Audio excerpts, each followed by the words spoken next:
याद है आपको वो वर्क टाइम वाला प्रॉब्लम जो आप बचपन में क्या करते थे, जिसमें क्वेश्चन हुआ करता था कि रमेश अगर कोई काम एक्स नंबर ऑफ डेज में कंप्लीट करता है तो एक दिन में वो कितना काम करता होगा।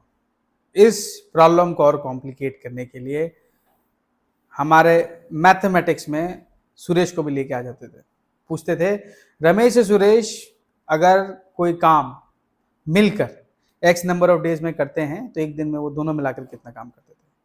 और इतने में ही बच्चों का दिमाग का भोसड़ा हो जाता था, बहनचोद ये क्या है। अब बच्चों के दिमाग का भोसड़ा के साथ रायता करने के लिए रमेश सुरेश महेश तीनों को लेकर आ जाते और बच्चों की फटके हाथ में चार हो जाती थी। But once you get to know the concept behind the problem then you would realise कि काफी इजी हुआ करता है यार, ये प्रॉब्लम कुछ था ही नहीं। और हम सोचते थे कि देखो ये रियल वर्ल्ड एप्लीकेशन तो है नहीं, ये सबका काम सिर्फ मैथ्स को पास करने के लिए एक बार क्लासेस कंप्लीट हो जाए फिर ये क्वेश्चन भूल जाओ। गलत थे हम। असल जिंदगी में इसका सबसे ज्यादा यूज है।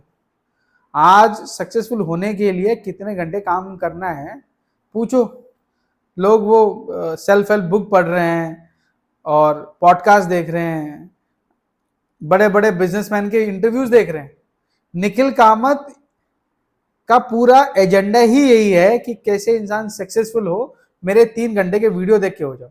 हैं जो 25 साल का लौंडा 12+3 15 साल स्कूलिंग कर लिया, उसको अभी तक समझ नहीं आया कि सक्सेसफुल कैसे हो। 3 घंटे के तेरे वीडियो में समझ आ जाएगा।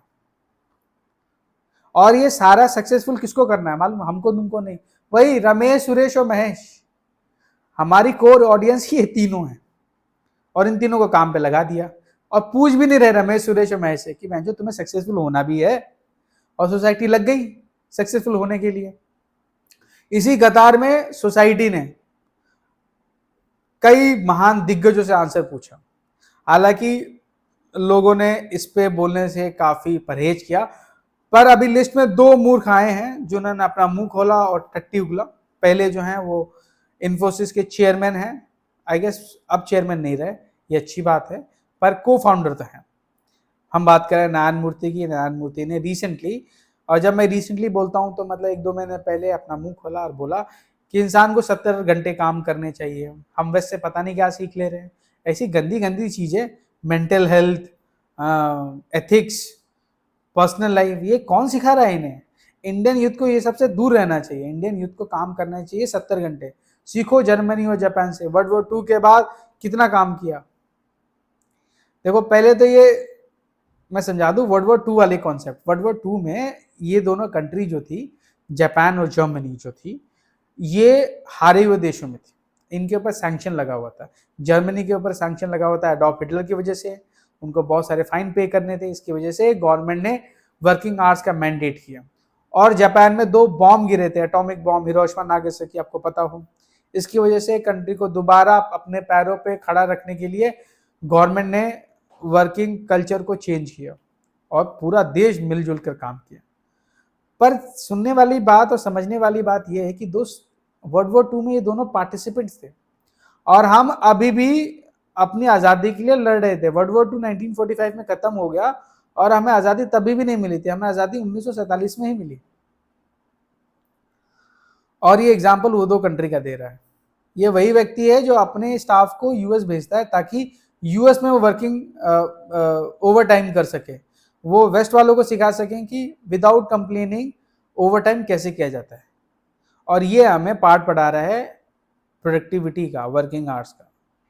और फिर उसके बाद अभी वेरी रिसेंटली 1-2 दिन पहले एलएनटी के chairman SN Subrahmanyan, I hope ये नाम मैं सही बोल रहा हूँ, अगर नहीं भी बोल रहा तो क्या ही फर्क पड़ता है, क्योंकि जो मैं अगला स्टेटमेंट बोलने जा रहा हूँ वो ज़्यादा इंपॉर्टेंट है।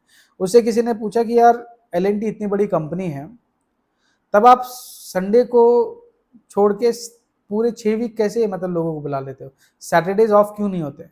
इस पे वो मूर्ख आंसर देता है कि उसके काफ़ी खेद है कि वो अपने एम्प्लॉयज़ को संडे को भी नहीं बुला पाता।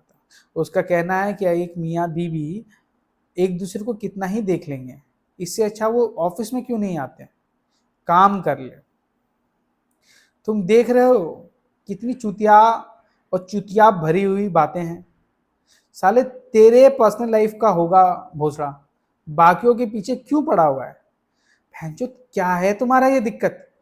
किसी की जिंदगी होगी भाई, तूने अपनी लाइफ जी ली होगा, तेरे पर्सनल लाइफ में तेरी पर्सनल बीवी तेरे को बोर लग रही होगी, भैंचो दूसरों को तो अच्छी लग रही है ना, उनकी बीवी और उनके हस्बैंड से तेरे को क्या दिक्कत है?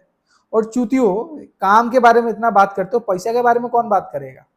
ऐसे तुम बड़ा एडम स्मिथ के पोते होके बैठे हुए हो। जैसे ही तुम्हें वेज रिवीजन के बारे में बात करनी हो, प्रोडक्टिविटी को लेके, फिर तुम मार्क स्मिथ के लौड़े बन जाते हो। चूतिया हैं ये। और चूतिया है सारे Indian corporate, 80% of the Indian corporates के जितने भी बॉसेस हैं वो एक नंबर की चूतिया हैं, चूतलबाज है मैं बोलूं। उनसे पूछ लो तो वो यही रंडी रोना रोएंगे, प्रोडक्टिविटी बढ़ाओ लेकिन पैसा मत बढ़ाओ। मुझे सिंपैथी है उन चूतियों से जो इन्फोसिस और एलएनटी में काम करते हैं। उनको पता होगा कि उनके जो बॉसेस हैं वो इस माइंडसेट के साथ हैं, वो मतलब ऐसे मूर्ख भोसड़ी वाले हैं, पर पैसे की वजह से इन भोसड़ी वालों का डेली शक्ल देखना पड़ता है। भैंचोद क्या जिंदगी होगी भाई तुम लोग की, अगर तुम जा रहे हो सुबह और डेली नारायण मूर्ति और ये एस.एन. सुब्रमण्य का चूतरे जैसा मुंह देखना पड़ रहा होगा। साले तुम्हें इसका कंपनसेशन मिलना चाहिए बे। मैं खुश हूं कि मैं ऐसे चूतिया के अंडर नहीं काम करता। ये अलग बात है कि मैं अभी कंफर्म नहीं हूं कि मेरा वाला जो चूतिया है उसके मन में भी ऐसी टट्टी भरी हुई बातें ना हो। बस फर्क है कि मीडिया भी गई नहीं है उसके पास। जिस दिन उसके पास गई और उसने भी मुंह खोल दिया, साला मेरा भी गोटे मुंह में आ जाएंगे, बहनचोद ये भी चूतिया है।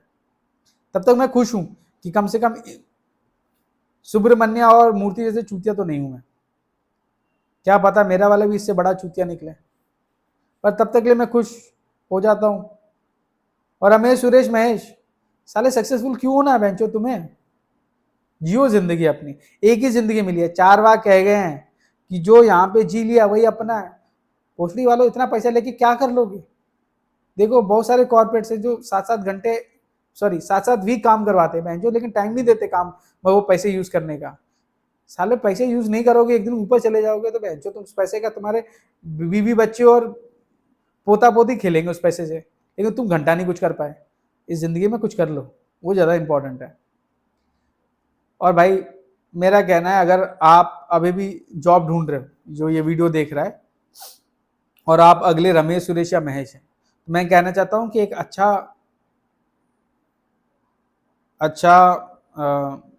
ऑर्गेनाइजेशन ढूंढो और एक अच्छा बॉस ढूंढो। क्योंकि अगर एक चूतिया ऑर्गेनाइजेशन में एक भोसड़ी वाला बॉस मिल गया तो तुम्हारी जिंदगी की माँ बहन हो जाएगी। क्यों करना है कुछ पैसों के लिए अपनी जिंदगी की माँ बहन? क्यों बनाना है अपनी जिंदगी का भोसड़ा? तो मेरे हिसाब से बचा लो अपने आप को दोस्त।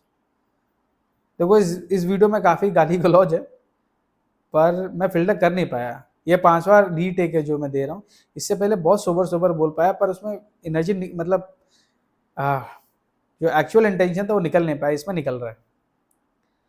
कोई नहीं, अगले वीडियो में हम आएंगे, कोशिश करेंगे कि कम गाली हो, एटलीस्ट सोबर लैंग्वेज यूज कर सकें। पर यह बात सही है कि जो ये चूतियाबाज वाली बातें करते हैं भोसड़ी वाले, इनसे दूर रहना चाहिए। अगर ऐसे बॉसेस तुम्हारे हैं तो मुझे काफ़ी खेद है दोस्त तुम पे।